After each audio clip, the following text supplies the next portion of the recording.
It's clear that you're sort of a non-traditional student. I think that's the nicest thing I can say about your history as a student.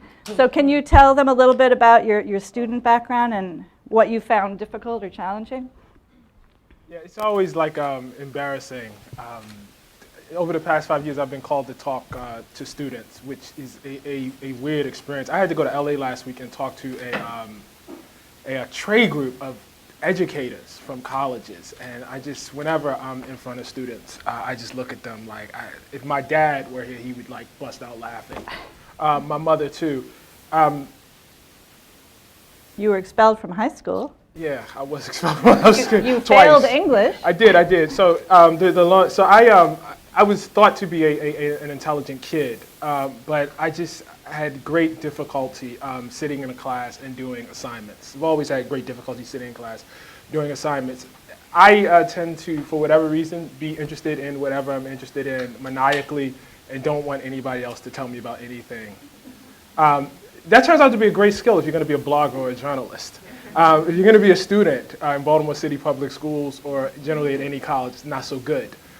So I had a really rough relationship with school. My parents, who put, everything into me, managed to get me to a magnet school in Baltimore. It's not anybody here from Baltimore, is it? Oh, okay, all right. So I went to Poly for a little bit. I didn't graduate from Poly. The story will tell. Poly's a great school. And I was there, I think, so in my freshman year, I had to go to summer school. Sophomore year, got kicked out for grades. My parents came back, argued me back in, came back in my junior year and got kicked out again. And I think that year I failed 5 out of 7 classes. I think that was, it was a record. It was a coach record. And the coaches are not good students, but I was probably the worst.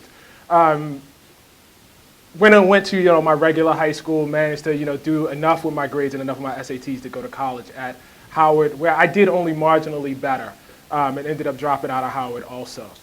But the one thing I had, through my really, really rough experience with education was this. I think about I learned to read relatively early, and when I was around 6 years old, during the summer, my mother, who was a teacher, so it's especially hard for her to watch this, took me to the Garrison branch of the Enoch Pratt Public Library in Baltimore City.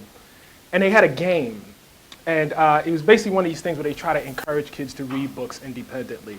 And every time you finished a book, you got to come back and there was a board and you got to roll some dice and you moved your piece. A little further down the board and you got a prize. And at the end of the summer, the person who had gotten the furthest during the game, that kid would be the winner. I read 24 books that summer, and no one else in West Baltimore, no other kid in West Baltimore was reading 24 books that summer. I think my mom, I was just going into first grade. My mom must have thought, oh, this means he's going to be great, and that didn't quite work out. But I say all that to say that I have always loved libraries. And the whole time, part of the reason why I didn't do so well at Howard was because I spent more time in the library at Howard University than I spent in the classroom. I was much more of a library kid than a classroom kid, and pretty much of it, in my journalism career have remained as such. I say that to draw out something really, really important. One of the difficult things, I teach up at MIT right now, and one of the difficult things I have in terms of getting a message across to my students there is that journalism requires a strong desire and an ability to research independently. Classrooms have rules, do this, do that, do it in order. Journalism has rules too, like don't plagiarize and don't lie. Those are, general rules. But after that, your editors give you a deadline, you go get the story, you pull it together, and either it works or it doesn't.